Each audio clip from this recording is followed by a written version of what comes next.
The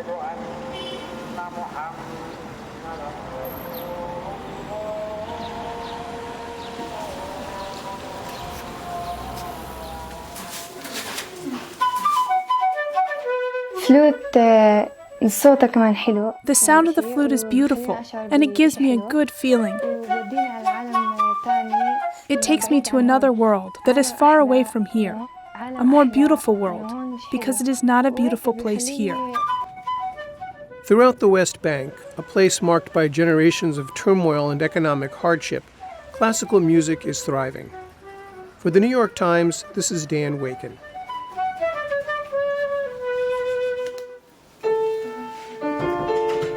In the halls of crowded music schools, young Palestinians like 16-year-old Dalia Mukarkar see music as a way to escape the walls surrounding the Palestinian territories and to connect with the outside world.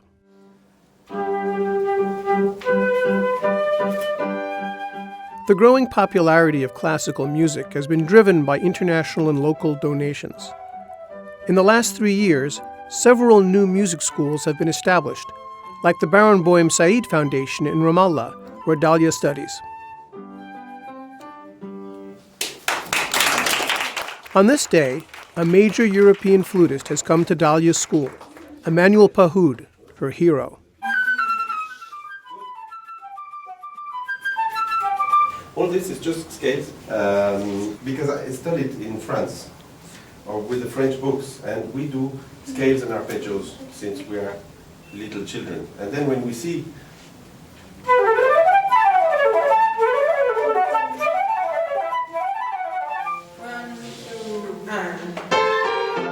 Dalia, who comes from a Christian family, began playing 3 years ago and is now a star pupil.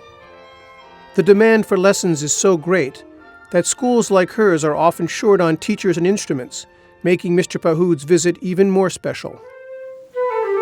yeah, that's good. The gentle fingers, small fingers. For other children, the rise of classical music in the West Bank has provided a calling. 18-year-old Shahadi Shalalde repairs instruments at the Al-Kamanjati Music School, also in Ramallah. We used to hear only the sound of bullets. We used to walk in the streets, not knowing where to go.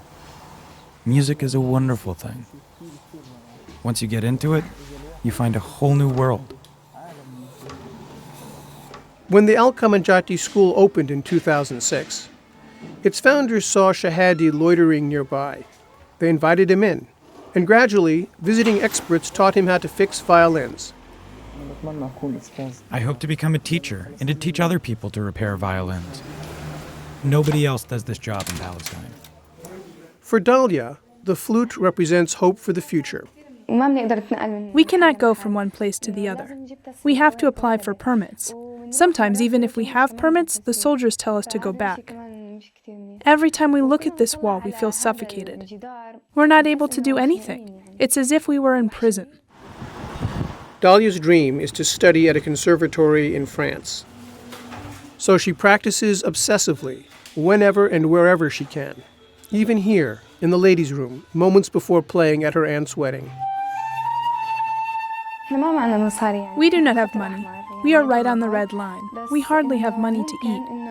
Maybe the foundation will grant me a scholarship that will let me travel and study, and also maybe give me a new flute.